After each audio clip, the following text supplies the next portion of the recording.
Hey voters, Anthony Haslage, the internet politician here. Before I begin, do not forget to like and subscribe to keep up to date on new content.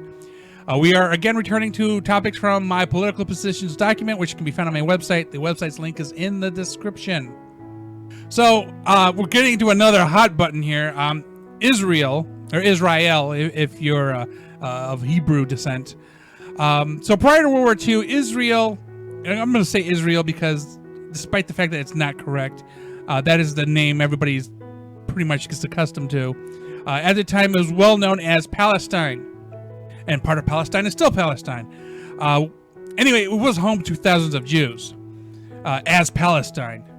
The Jews coexisted with the Arab Palestinian population with nary an issue, like nothing outside of a normal society as one would expect, petty crimes, blah, blah, blah. No violence like you see today.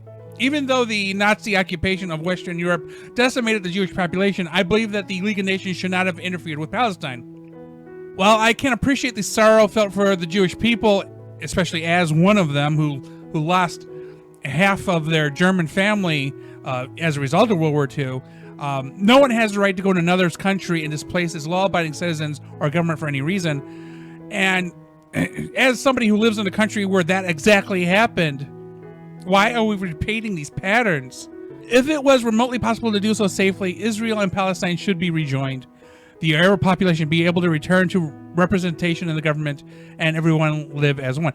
Now, admittedly, just I think a week or two ago, Arab/Palestinian political group finally got into a large enough party structure, whatever, where they have representation now in Israel.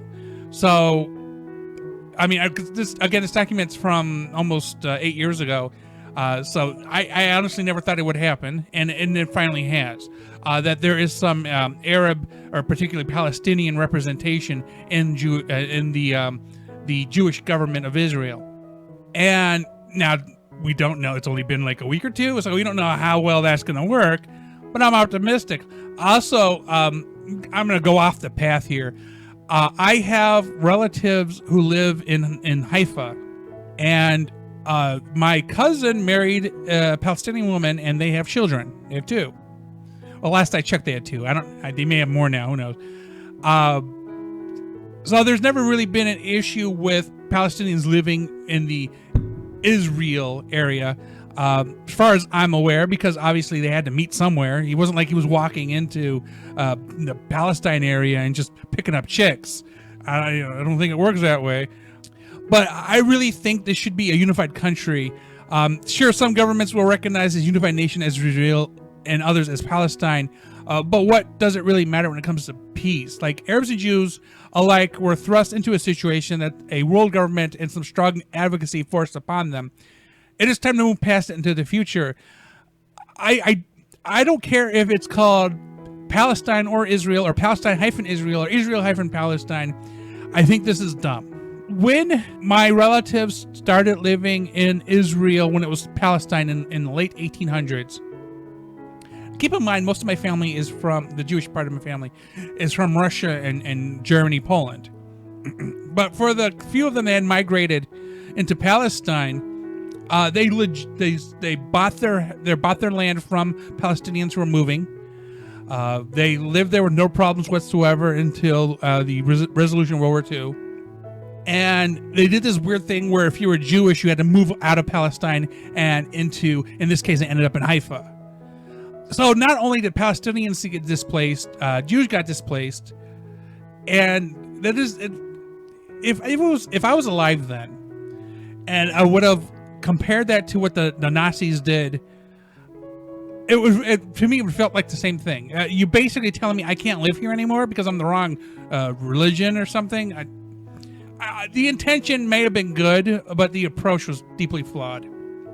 But we're going to move off of this hot button topic, which I'm sure I'm going to see comments about, onto labor unions, which I'm going to see comments about. Times have changed since the great industrial age, where laws about employee rights were lax and there were no government mandated minimum wages or benefits, although definitely a minimum wage could be higher.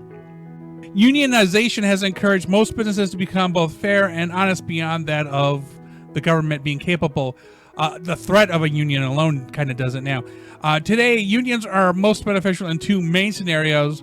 The first is when there's a considerably large number of employees that perform essentially the same duties.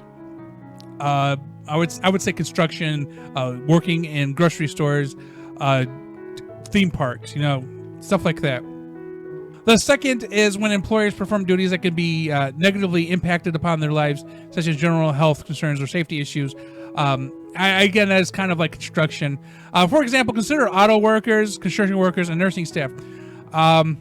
Automotive workers typically work on an assembly line side by side from one end of the factory to another, everybody doing similar work, often on rotation. Construction workers are specialized but risk their lives climbing up higher, ever higher and higher building skeletons. And of course, nursing staff are just around biohazards and infectious diseases every day. In each case, these individuals may need or desire that someone speak for them when it comes to improving the environment in which they work, because some places don't care. And again, a motivating factor of unions is to get a place to care. Management may simply not want to or can't handle individual complaints and or negotiations, which is a deterrent for them wanting to take care of anything. Thus, the need for union representation rises. Now, while I do feel that it is the right of all working individuals to unionize, unless there is a harsher punishment for anti-union actions, I do not encourage those with employment in positions where there is no required education or specialization to unionize when they're like the sole employee. Because when you're not collectively bargaining, because the money has to come from somewhere. Unions don't work for free. Then you're kind of hurting your own self. Although if you need a representative to get you a job or whatever, and then maybe you should just look into a lawyer, because it's a whole thing right there. So anyway, the employees will most likely suffer at the hands of employers, and while the government may penalize the companies in question, the employees will most likely not be returned to a previously employed state. I have an example of that one. I might get back to it, but let's see how this goes. On the other side of the issue, if undereducated, non-specialized workers were to unionize, it should only be done if the employees will either earn the same or more pay and benefits that they had prior to unionization, after union fees are considered. If outside forces can't intervene without negatively impacting the workers, let it be done. So on the issue of right to work, I do believe that it is the individual worker's right to decide if they wish to partake in an union without being penalized as a result of their decision, such as the loss of their job. Which means if they do not wish to be part of a union, they may not receive any of the perks that are generally associated with being a member. That will mean that they will not be paying any union dues and must bargain for their own pay and benefits directly from the employer. That's also part of the issue I had. Was I didn't expect to be working for the company very long, didn't think I should take a cut in my paycheck to pay a union. They still took the money anyway. I did not like that. I received no benefit as a result. I wasn't even getting health insurance. Sometimes this stuff confuses the crap out of me. Like, you people vote to do a union. You have to have the majority, or maybe every employee has to agree to unionizing. But I guess it depends on the place. But then to be forced into being a part of the union when you may have your own thing going on, that bothers me a little bit, because I believe that you should have the right to decide what happens to your body and your money. So I've been told that such an arrangement disrupts a union's ability to effectively operate and bargain for the collective good. Typically, a workplace that is unionized does so under an umbrella covering all employees.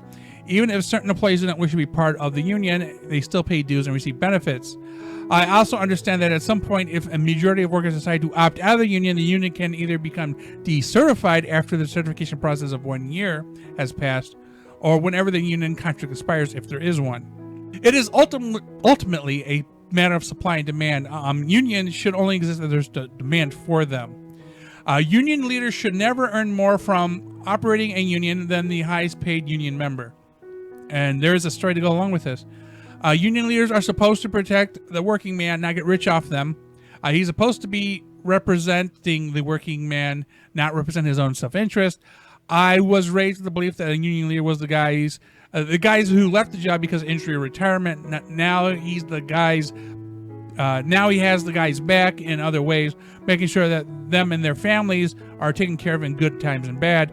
Not some guy looking to improve his own situation in life. I read references in another video. I can't remember which one of the major unions, Auto Workers or AFL-CIO.